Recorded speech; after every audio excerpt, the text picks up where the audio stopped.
412i plan.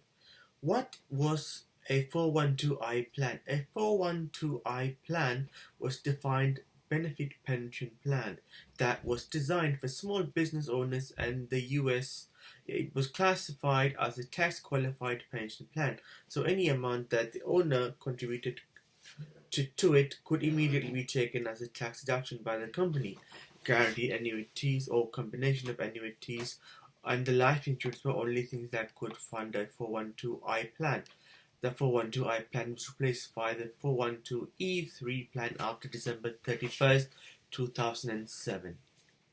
So if you would like more on this in-depth details, or if you would like to review it, or if you have any questions about it, please put it in the comments, and I will be making a longer video of why it was removed, and then why it was replaced, and also I don't know how about just 1 minute, make your like button.